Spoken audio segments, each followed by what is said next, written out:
They might have been upwards of 60 miles off the actual lighthouse, but for the skipper who passed Cape Horn today, the moment of release is the same nonetheless. The realization that the Pacific is done, the southern oceans are safely completed, might only be fleeting, but it is a key moment. A message from the skipper's team shoreside usually confirms the actual passage time and stats. But for the 6 skippers who passed Cape Horn today within 10 hours of each other in brisk winds of 25 to 35, gusting 40 knots, depending on timing, there was really precious little time to celebrate, but all shared their emotions in due course. He may be at the back of this main group and in 11th deeper in the fleet than when he led round in January 2022, but Cape Horn on his 52nd birthday today should have been a dream timing for the defending title holder Yannick Bestaven. But, after suffering a breakage to his steering system, damage to the main central axle, to which the link arms connecting the twin rudder are joined, Bestaven is really now struggling.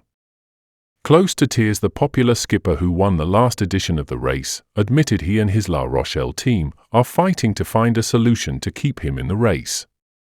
Still, with 250 miles to make to the Horn, Bestaven has set up a temporary system with a spare Genacre sheet to drive the rudders and is making 11 knots under mainsail only.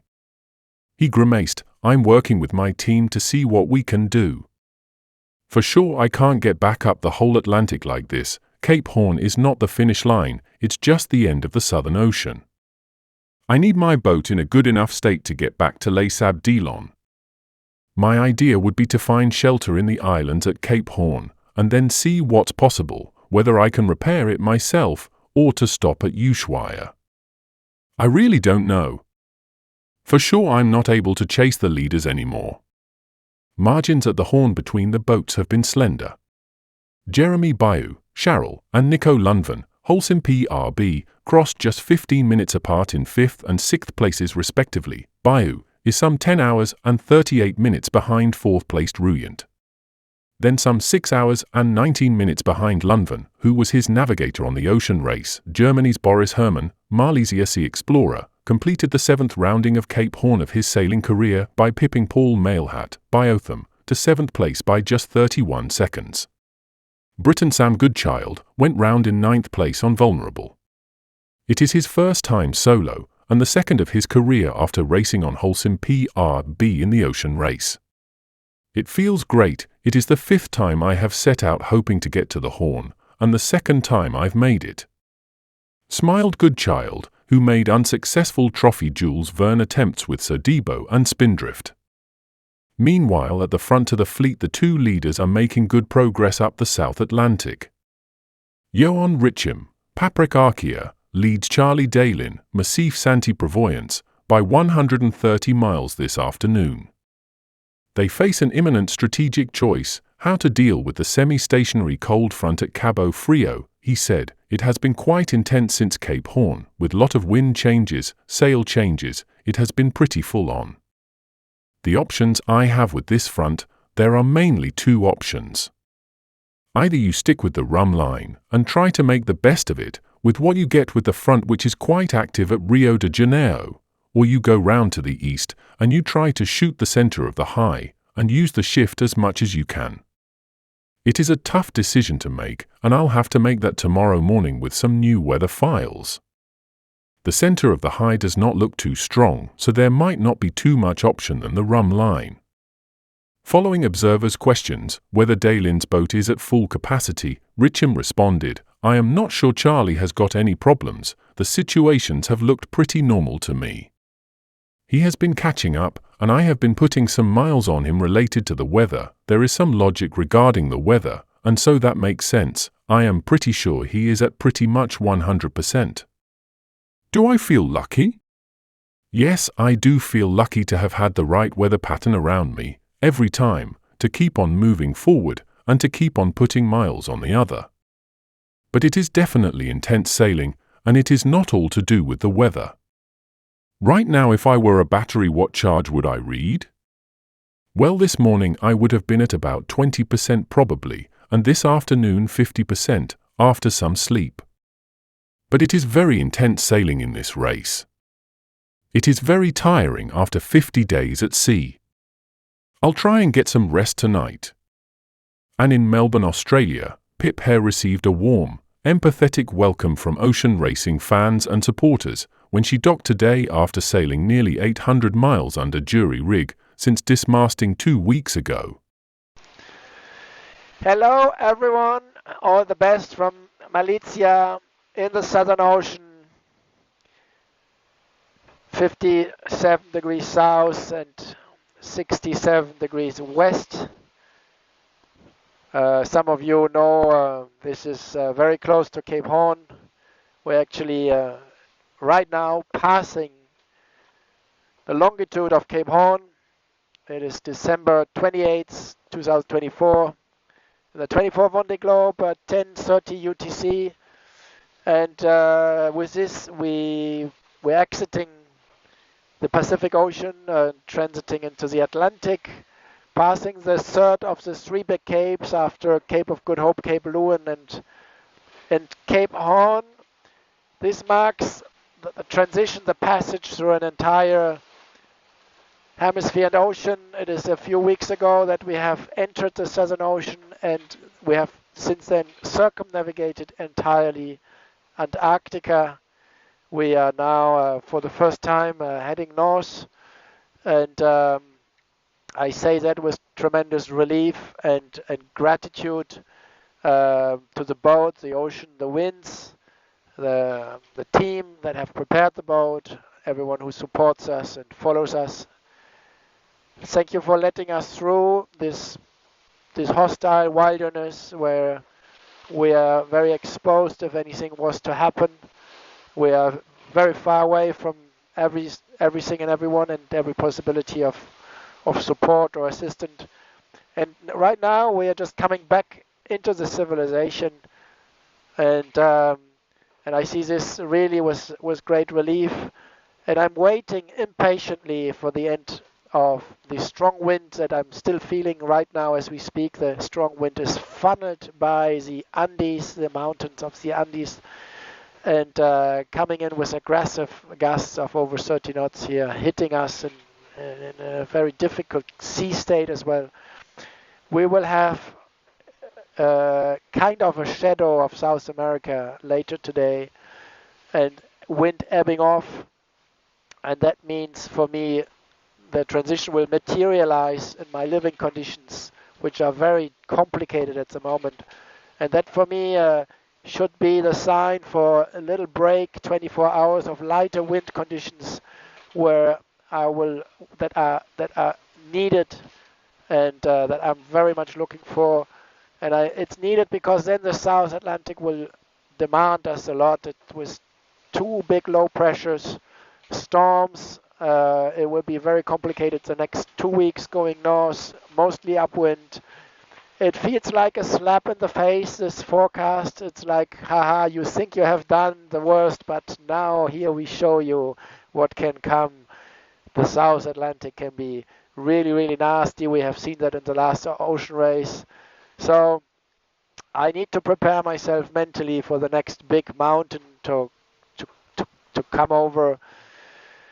And I need this break. I will open a little bottle of champagne that I think the team gave me for Christmas on the boat, but Christmas was just a terrible bashing and slamming exercise in the waves with very unstable conditions.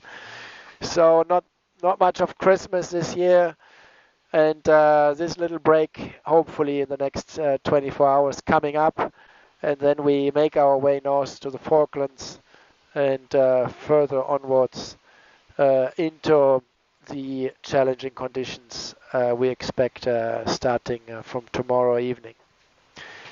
With that, all the best. Cheers. Bye-bye. Here we are passing the longitude of Cape Horn. That's us. There's Cape Horn. South America. Ciao Pacific. Goodbye. Let's see. Can we see Cape Horn? Anywhere out there behind these waves? The spray, the fog and the cold. Can an albatross show up? Please?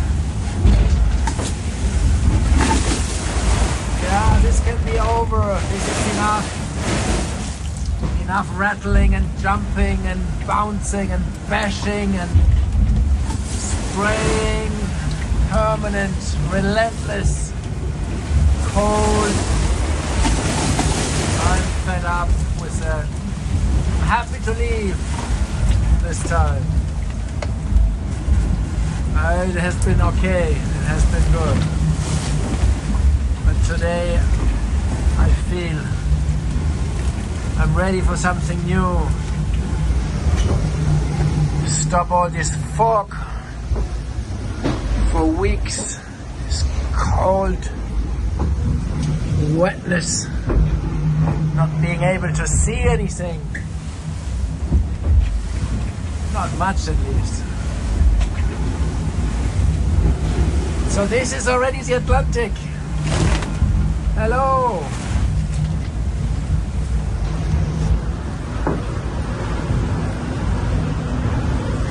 Wow, that has been a long stretch. As expected. No surprise here.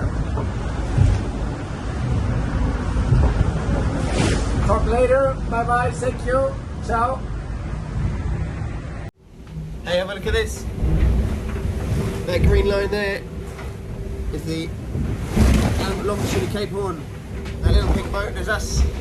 We're in it. We're in the Atlantic. We've made it past Cape Horn. Really happy with that.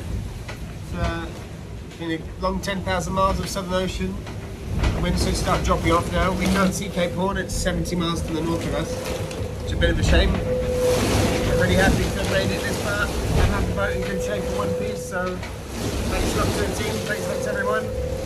I've still got another 3 or 4 weeks to go. 7,000 miles with a couple trips along the way. So it's not going to be easy, but have to go past this milestone. Take it easy. Bye.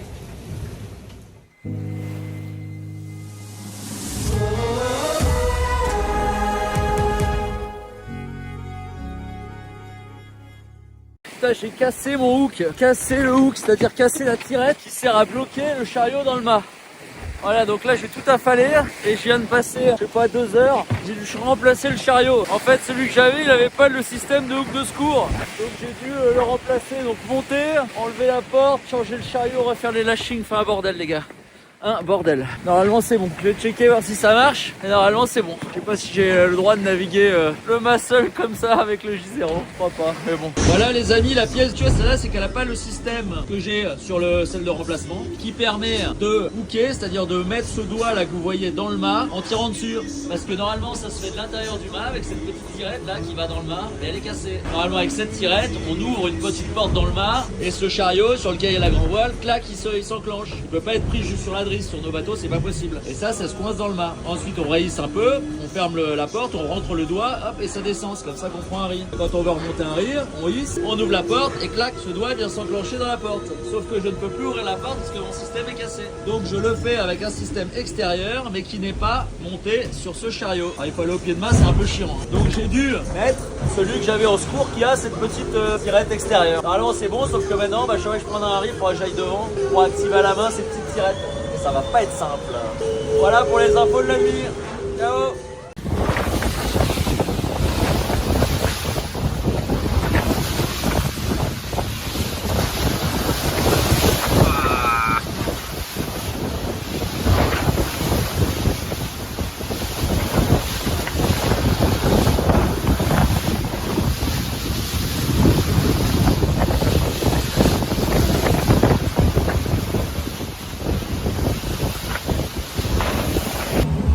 Voilà, donc on est en train de passer un front là, qui est pas cool avec nous. Le vent il arrête pas de faire n'importe quoi d'ailleurs. Et on a la mer de face et ça fait mal. J'ai mal pour le bateau, mais vraiment j'ai mal pour le bateau. On se fait défoncer. Ça saute, ça tape. Voilà, donc va falloir empanner après. Et après on va pouvoir tracer le long de la zone d'exclusion, la zone des glaces. Et ce qui est cool, c'est que normalement derrière le front, on va avoir du soleil. Et le soleil, on en a besoin en ce moment. Voilà, pour les batteries. Donc ça, ce serait une bonne chose d'avoir un petit rayon de soleil là de quelques heures, 2-3 heures là, histoire de remonter un peu les batteries. On n'a rien de ce qui est prévu. La météo est pas du tout d'accord. Les deux fichiers sont déjà pas d'accord et il n'y a rien des deux fichiers. Voilà, donc on fait ce qu'on peut avec ce qu'on a. Et puis voilà.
Petit passage de la Royal Air Force au-dessus du bateau. Ils sont basés au Malouine. On fait plusieurs passages. Tu peux avoir un petit échange VHF avec eux. Ouais, excellent. C'est le premier truc que je vois depuis bien longtemps là maintenant. Ouais, super sympa. Dans de bonnes conditions. Parfait, au top. Good morning and welcome on board the final day where the slow boat eventually makes Melbourne, and I'm no longer alone. So I was joined last night by the incredible crew on board Little Miss Magic. Saw some of those about 4 or 5 miles further down the track where we're heading now. Really? Okay, yeah. So do you reckon this is about the right distance from the coast? And they have been watching over me all night as we prepped down the coast. They were behind me. I would just tell them when I was going to sleep, and they were keeping a lookout for traffic, and it was a quiet night, which is great. Most incredible sunrise this morning, and there they are just ahead of me, and now I'm following them into Port Phillip Heads, and look what I've just been joined by. Sea of dolphins. Hello my friends.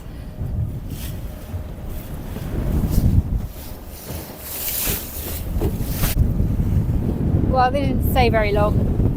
Apparently slow boats aren't interesting to dolphins. Oh well, can't win them all. So up ahead here you can see there's the entrance to Port Phillip. So that's called the Rip, and we've got to pick our way through that. It can be quite vicious at times.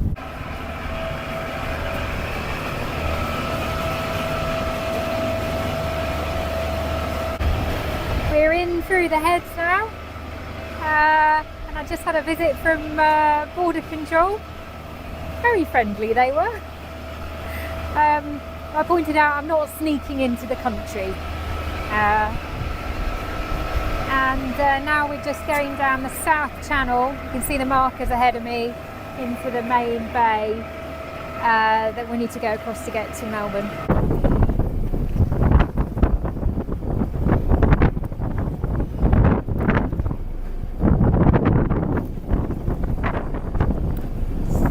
So I've just been visited by the crew on Little Miss Magic, Steve and Neville. they've dropped off some diesel, some fruit, and a care package as well. So I can't wait to see what's in there.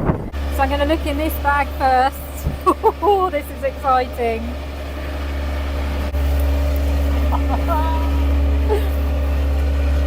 Tea.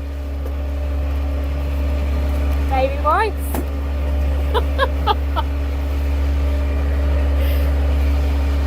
A bottle of champagne. And a lot of fruit. Oh, look at this. Melon. Blueberries. Strawberries.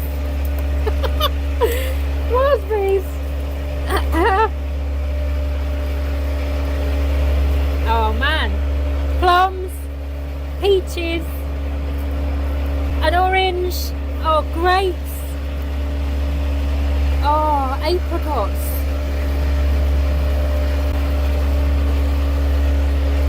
They think I can't eat all of this. I have no idea.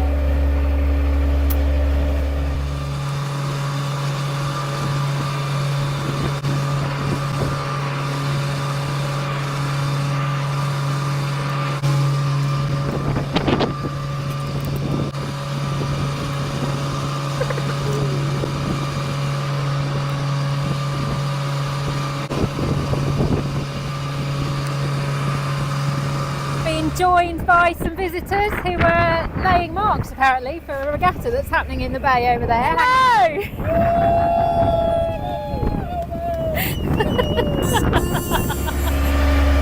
Next, I am going to have a cup of tea.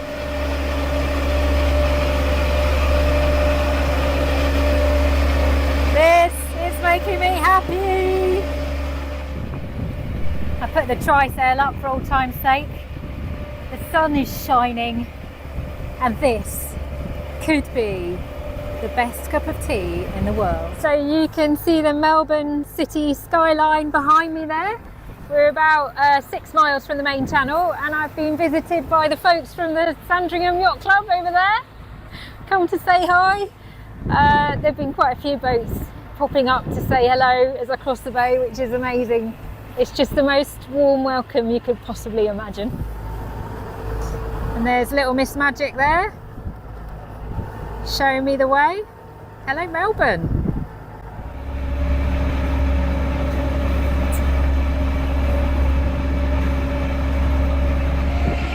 We've just come underneath the Westgate Bridge, and I've been joined by Neville Onboards, who's going to help me with lines when I'm parking. Not far to go now.